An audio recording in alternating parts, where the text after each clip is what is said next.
Hey, what's going on, guys? It's Skolside back again. We got our Skolside cast number 9 coming to you guys. Not a bunch of news from the Vikings this week. However, we're going to have Jim's going to give a little coronavirus update, specifically with the Vikings team. We had a little outbreak this week. However, I think there's only one positive out of it, and we'll get into that later. We're going to talk about the atrocious top 100 list. I mean, there is a lot of questionable names in there. However, we're going to be talking about in this.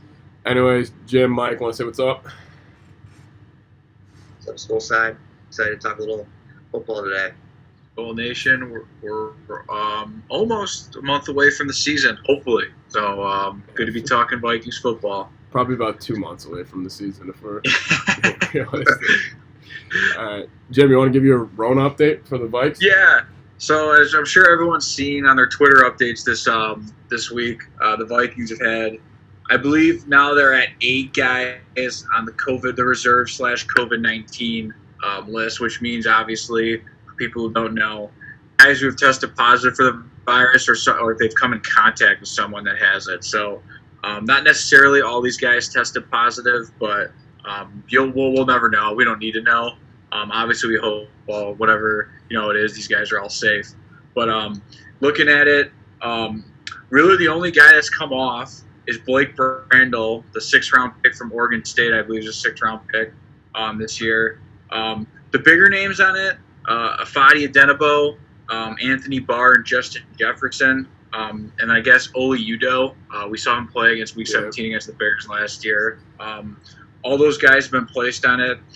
Update on Afadi Adenabo is well-placed source, according to some of the Vikings reporters, that he's going to be fine. So that's always good news. Haven't heard much updates on Anthony Barr and Justin Jefferson. So hopefully those guys are all well and they get back soon. But yeah, I'm sure. I don't know if we're going to be getting any new updates. I'm pretty sure this whole week they did testing. So we might have some new updates earlier this week. But testing should be wrapping up here and guys should be able to all enter the facility. Practice starting or conditioning, whatever. And then practice starts at leave in the middle of August. So that's really the update on COVID. It'll be interesting to see how the NFL navigates this. Damn. I feel like the only benefit is with a couple of these guys, hopefully they do have it so they get it out of the way. I mean, hopefully they just get it and they don't. Honestly, we all know Stafford got it. I mean, if I was a Lions fan, I'd be like, okay, just at least our quarterback has it, so hopefully he can't get it again. I mean, that's the only positive out of anybody getting it at this stage in the game. Mm-hmm. Yeah, so especially with practice starting, it's really weird. If for anyone that doesn't know, I believe they're only getting like 12 to 15 practices before the first game. It's going to be really interesting to see how this all goes down. So they still have 2 weeks to get ready for practice, like actual contact practice. So we'll be interested to see what Zimmer, comes up with. How hard they're going to go. I'm assuming they're going to have to go full go right away and doing a lot of scrimmages and stuff because we could be seeing some sloppy football in September. I mean, you can't just come out week 1 and get punched in the mouth because you're not physically prepared. All right. So that's you're right on that. Anyways, let's just top 100 list came out. If you guys don't know what it is, the players vote on it. They give their vote on who they think should be like the top players in the NFL. And the list is just frankly awful. I mean, we could just start with the top 5 to kind of give you guys a picture. At 5 is Michael Thomas, and 4 is Patrick Mahomes, and then 3 Aaron Donald, 2 Russell Wilson, 1 Lamar Jackson. Nothing against any of those top 5 players, but Mahomes not being at 1 after the season he had last year, I mean, it just, what else do you want from him besides winning MVP? I just don't. I mean, the list is just kind of funny to make fun about it. We're not going to take it too seriously. One name I just want to start, and you guys can make some comments on it, is Jimmy Garoppolo at 43 on this list. Jimmy Garoppolo's job is to turn around and hand the ball off, and he's the top 43 player in the NFL apparently. But I don't get that one at all. But just in the playoffs last year, you saw it. I mean, all the 49ers did was run the ball, really. I mean, you saw it against the Vikings, just hand the ball off, which they did successfully. But Jimmy G was a little shaky back there for sure. You could just kind of tell he didn't really handle the pressure well. And then overall in the regular season, just never really put up. He had some decent games. I'd say there were sometimes he showed flashes, but I don't think he's a top 50 player in the NFL just yet. I mean, he's still pretty young, but yeah, I didn't see it last year. So that's a bit of a reach there at 43. I don't even think I'd put him in the top 100 right now. No, I wouldn't. And he had the one game. The only game I could think about is the one game against the Saints. It was like a shootout. Yeah. And he played really well in that game. But I just don't see how you're gonna give a game manager, a guy who hands the ball off, top 50. I don't know what the players are thinking. Are they getting gashed by this guy? Or is this just he wins games, I'm going to put him on my list? I don't know what the players are thinking. Honestly, one more thing I'll say is, I think part of it, he was on the Patriots, so that'll hype him up a little bit behind Tom Brady. So that will do it. But yeah, definitely, you said he's just a kind of a game manager right now. He just, he besides that Saints game where he actually made some unbelievable plays, he hasn't really done it himself. They do a lot of it focus on the run. So yeah. Jimmy G at 43 is just nuts. I can't believe he's higher than Dak Prescott. I mean, Prescott hasn't, I guess he hasn't been very deep into the playoffs the farthest he's got in the divisional round. But, I mean, I'm taking Dak Prescott over Jimmy G any day. Any day. Maybe Dak's deep ball accuracy, is a little questionable. But, I mean, Garoppolo, he really, he threw a decent amount of interceptions last year. I mean, there was one he threw, it was a great play by Kendricks, but he threw one to Kendricks in the divisional round that could have turned the game around if the Vikings, could ever turn a turnover into 7 points.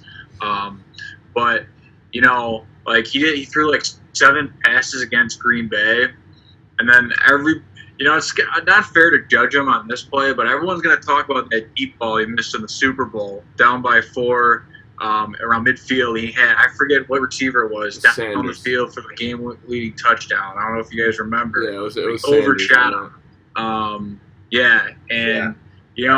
I think him and Cousins have a lot of similarities, but I think Cousins throws a better deep ball than him. So I'd probably take Cousins over him. Yeah. I mean, Jimmy G being in the 40s, I don't agree. Yeah. I mean, Jim, I just kind of want to unleash on you just for even comparing my guy Cousins and Jimmy G, right. But they obviously they're obviously very similar. Yeah, I mean they both do really good on play action. However, I think the huge difference is every game Jimmy G is going to give you a chance or two where you're going to have a chance at interception, and Cousins obviously with the deep ball. I mean, we saw when we played him in the playoffs, Kendricks should have had 3 picks that game.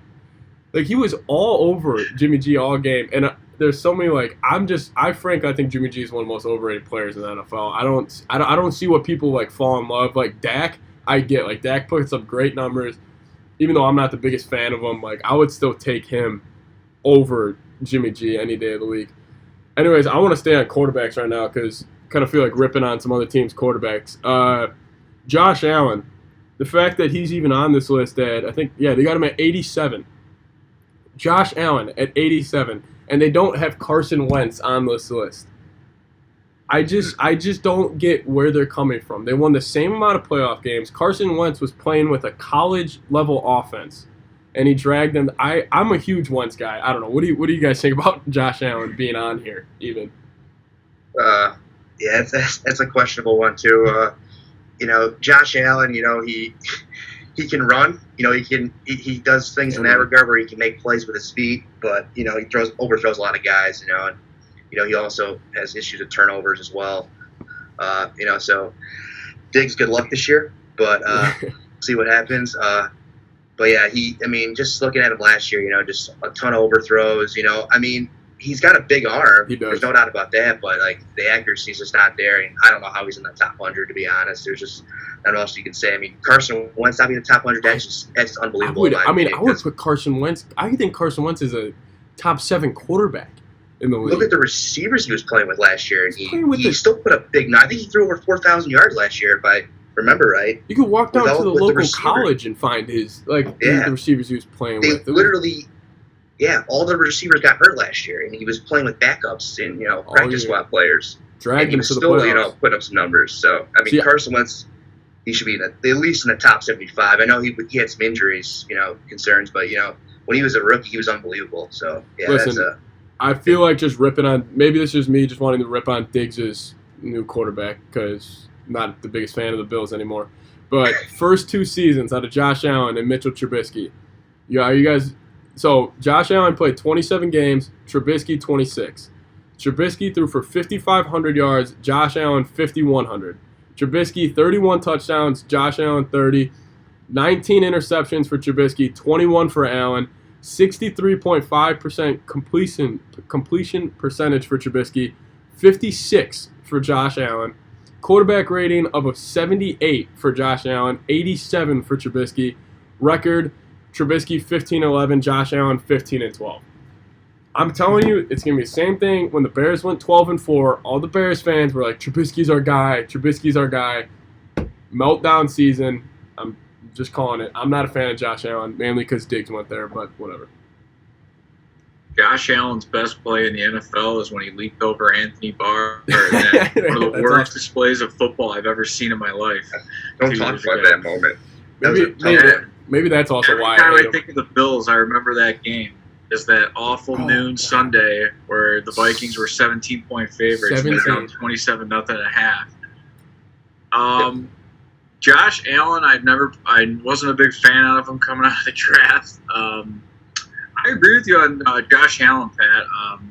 Comparing him to Trubisky, they're pretty similar. They both can run. Stud defenses. Frankly, that's kind of what the Bills did well at. I mean, they used Allen's mobility a little bit better than the Bears used Trubisky's mobility last year. It's crazy. I mean, you just look at Josh Allen and Carson Wentz, and there's not much in comparison. I'm guessing Wentz gets dinged here, which is kind of unfair, but he's never been able to finish a playoff game or play in a playoff game, so I feel like he kind of gets dinged for that, which is unfair because the poor guy tore his ACL in 2017. Nick Foles took over for him in 2018 because he had a back, and then this year he gets knocked out of the game with a concussion. I mean, that was like a fluke play. It's not like Clowney was just being an asshole. Like, Clowney just drilled his head. Like, it was not like his fault. I don't get it. Well, look at Carson Wentz. Look at his stats.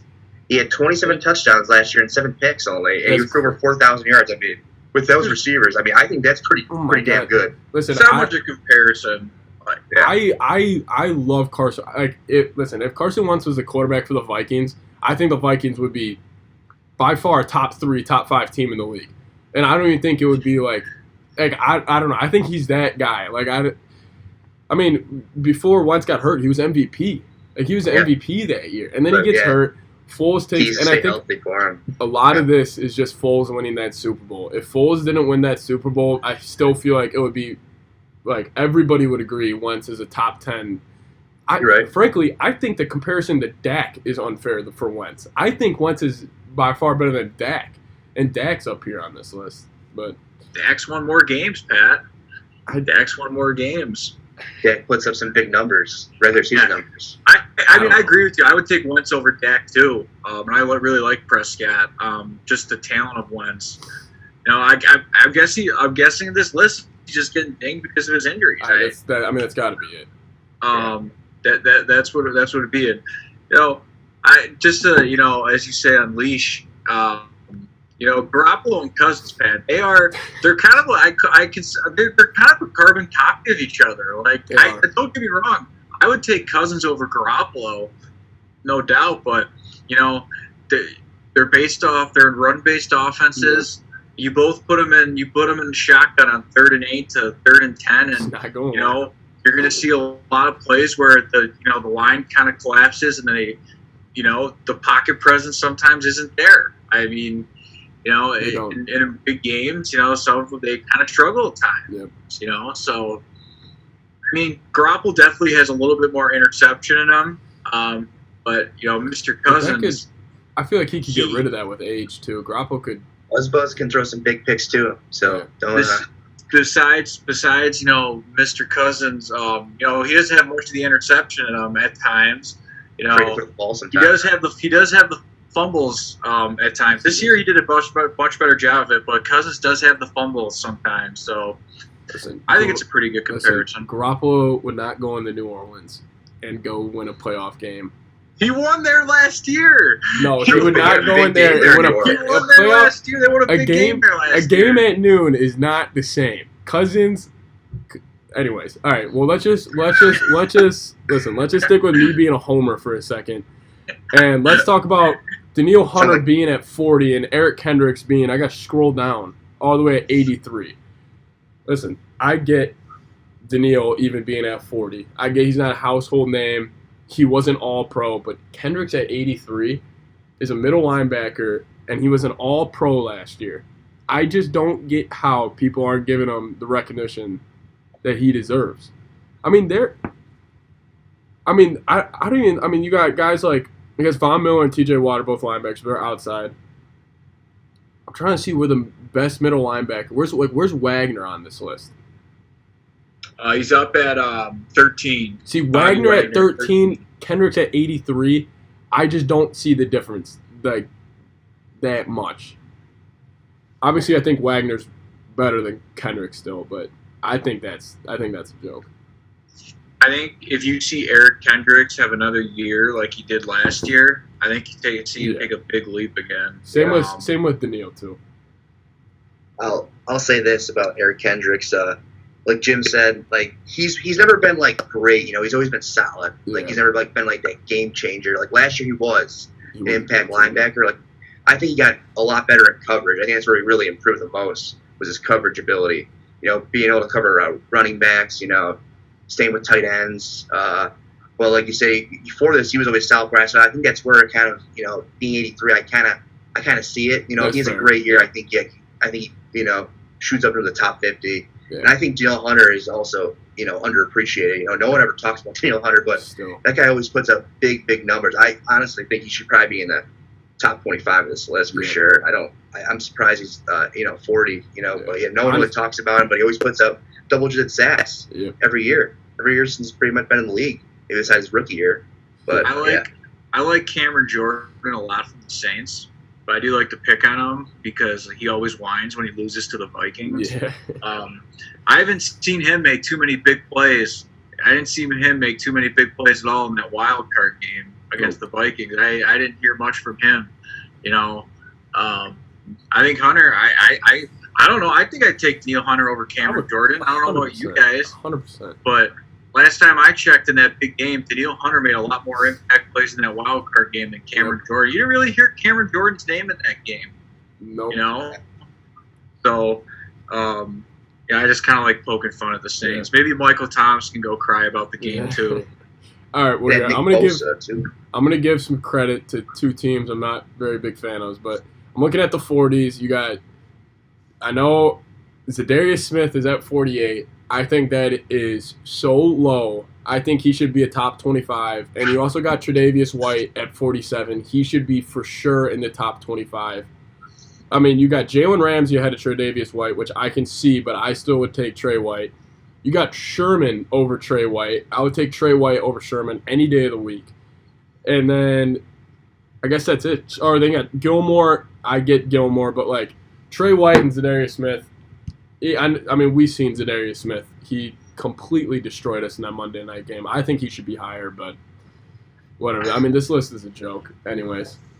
Darius Smith is the number one player in the NFL against the Vikings every year. Yeah. So, or at least Darius Smith would have an MVP. So we all think he's probably the best player, but he's talented for sure. But yeah, against the Vikings, he's definitely the number one player in the NFL. The Vikings literally can't block him. He's the next Lawrence Taylor against the Vikings. Yeah, they can't touch him. Yeah, they just get destroyed. That was bad. That Monday night game, that was an unbelievable performance, but so bad. Yeah, that was pretty bad on the Vikings too. Yeah. And every defensive lineman's going to look like they're better than they actually are when they play the Vikings. But no, Zadarius Smith's pretty good. You know, I like him. I like Zadarius Smith personally. Maybe with him being so low, again, I'm just guessing here. I don't know. Maybe people because remember the Packers kind of got gashed at times in their run defense. I don't know if that plays a role into it or. Well, it's also like Mike said with Kendricks. This was kind of his first year, kind of popping onto the scene. Maybe it could just be that. But yeah. All right. Well, we're running out of time, but we'll just ask one more. I'll ask you guys one more question actually. Everson Griffen. Michael Pierce just went down. What are you guys' thoughts? Personally, I would be very careful of bringing him back on a big contract. Like I said, 1 year, $2 or $3 million. That's it. I am fine with our defensive line the way it is right now. Let DJ Wonham, let your guy Jim Armand Watts or whatever his name is go crazy. Hercules, James Lynch, let the best D-line coach in the league have his way. That's my thoughts. That's all I can really say. Yeah. Only way to bring back Everson Griffen is if he's on a cheap deal. 1 year, $2-3 million. I honestly just rather see the young guys play. It's a weird year already. Mm-hmm. Let Jaleel Johnson play. Let Hercules play. Let Odenimo get a ton of reps. DJ Wonham, let him play. I'd rather see the young guys play anyways. But for depth purposes, on a cheap deal, I get why you bring back Griffen. But yeah, it's only on a cheap deal. Anything, don't get too crazy with this money because it's just not worth it, honestly. Yeah, I feel like Viking fans fall in love with kind of like Zimmer. Vikings fans fall in love with their guy. As Everson Griffin's been here for 10 years, and we all like him. He's a nice player, besides when he jumps off sides on 3rd and 3. But he's obviously a really good player. He's pretty consistent too. At times we've seen him fall off at the end of years. He's getting up there. But I mean, I know people, Vikings fans love him, but you want depth. But I mean, like I said, like Mike said, this is a perfect year to get Odenimo and Wonham. Yep. And again, who knows what you're going to get from DJ Wonham? Like, you never know. The Vikings have a great D-line coach, and he's a rookie. But I think you got to let Odenimo loose this year. And if they bring him back, they bring him back. But I'd say let a Fadi go. Let him go out there. Yeah. Like you said, Pat, he's worked really hard.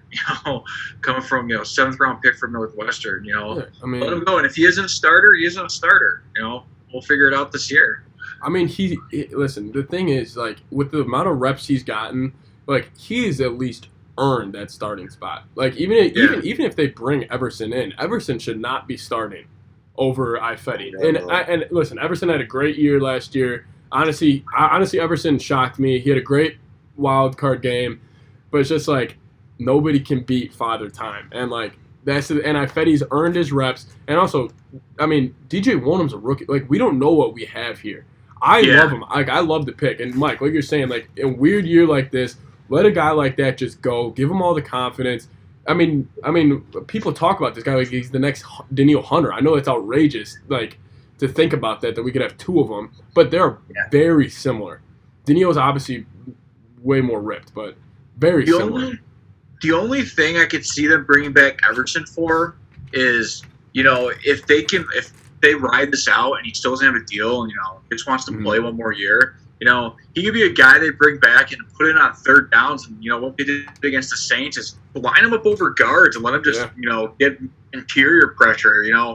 Obviously, they lost Michael Pierce, and, Michael Pierce wasn't going to probably be in on 3rd downs anyway. He's kind of more of a run stuffer, but, bringing Everson back for that, that's fine. But I like you guys said, I just need to find out, about Fadi Odenimo and DJ Wonham. Yeah, even James Lynch. I mean, he had 12 and a half sacks on one of the best defenses in the country last year at Baylor, coming from the inside. So, I don't know. I feel like the more I've thought about this, losing Michael Pierce, yes, it sucks, but like we have a ton of young guys, and honestly, props to the Vikings for drafting D-line this year.